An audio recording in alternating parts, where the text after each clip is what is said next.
Bonsoir. Je m'appelle Sophie Cousineau, and I am Global Mail's Chief Quebec Correspondent. The Walrus Foundation asked me to address you both in French and in English. Alors, à la montréalaise, je vais passer d'une langue à l'autre. But if you have any questions, I'll be here afterwards, so you can grab me. I must preface my remarks with this caution. I am not a scientist, I am not a scholar, and I really don't pretend to be an expert either in energy or in the environment. In fact, I'm a little out of my league tonight when I look at tonight's speakers. But I have been following the energy debates for some time. And from this simple observer's standpoint, it's quite apparent, as it was said in introduction, that the political climate, both in Quebec and in Ottawa, is burning hot. Both Ottawa and Quebec have grand, albeit contradictory, or contrasting ambitions. Canada hopes to export its crude oil that is enclaved in Alberta through a network of new pipelines, and the most controversial of which is, of course, Keystone XL. Quebec aims to reduce its greenhouse gas emissions by 20% by 2020, and that's just 7 years from now. To reach this goal, the province wants to electrify its means of transportation, and it wants to reduce its dependency on oil imports, which account for 60% of the province's $21 billion trade deficit. And efficiency is not the only way it is looking into. Quebec has some big oil ambitions of its own.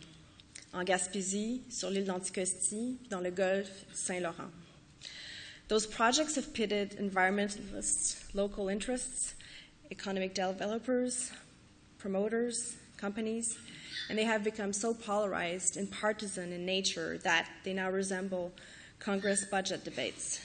The willingness to compromise is non-existent almost.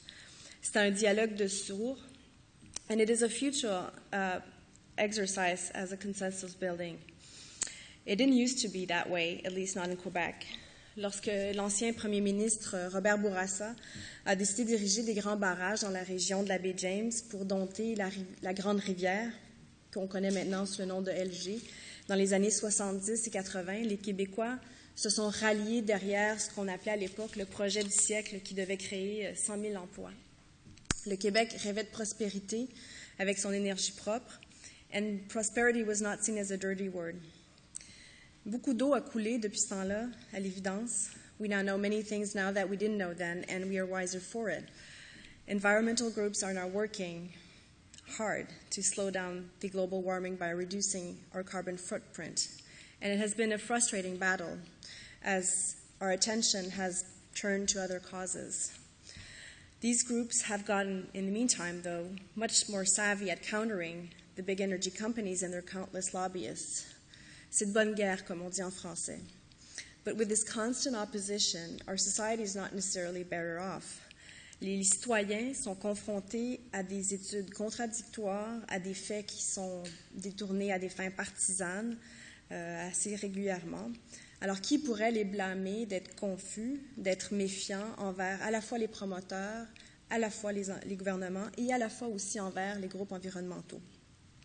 Dans un monde idéal, ce serait au gouvernement de faire les arbitrages, de trouver des solutions qui sont peut-être imparfaites, mais qui réussissent en quelque sorte à concilier, dans la mesure du possible, la prospérité puis l'environnement, parce que c'est la base même du développement durable. Unfortunately, our governments have agendas of their own, and when it comes to deciding between competing interests, their own political objectives taint their decisions. It's quite a contrast if you look at Ottawa and Quebec. While the Conservatives want to speed up the environmental approval processes as if it was an end in and of itself, the Parti québécois is asking for ever more consultations, studies, and imposing moratoriums. Le jupon dépasse, comme disent familièrement les Québécois. You would hope that economic logic, plain coherence, would prevail over small-time politics. Unfortunately, ce n'est pas ce qu'on voit. Les décisions gouvernementales sont empreintes de considérations qui sont tout à fait contradictoires. Prenons seulement ces quelques exemples du Québec. It's quite, wind power is green, but why should the Quebec government be ordering more wind power from the Gaspésie region when it is swimming in surpluses and The only reason why it's doing that is to maintain manufacturing jobs in a remote region where they're hard to come by. Reversing the Line 9B pipeline, as Enbridge wants to do, so that it could flow east, which was its original direction. This will protect Quebec's 2 last refineries and the petrochemical ecosystem in the Montreal East. The economic benefits would outweigh the risks from an environmental standpoint. And until we get rid of oil, then we still need to transform it and to use it locally instead of importing it from Northern Africa. If fracking is found to be scientifically unsafe to extract gas, then why would the Quebec government consider it to extract oil out of the Anticosti Island just for the sake of energy self-sufficiency?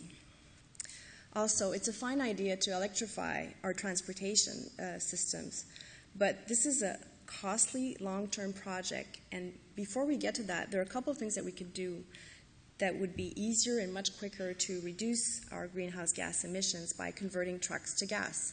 I know it's still a fossil fuel, but transportation accounts for 43% of Quebec's greenhouse gas emissions, and this is something that can be done right now. For the governments to achieve their goals, Quebecers and Canadians will obviously, in the end, need to change their habits, and there's no better way to do this than with pricing. It is neutral. Quebec needs to increase, there was a mention of huge energy consumption and waste. Quebec has been maintaining the price of electricity at an artificially low level for decades. That, more than anything, would reduce all of the waste that the Quebecers have gone accustomed to, and incidentally would also help Quebec to balance its books. And Canada needs to put a price on carbon. That's also a non-brainer.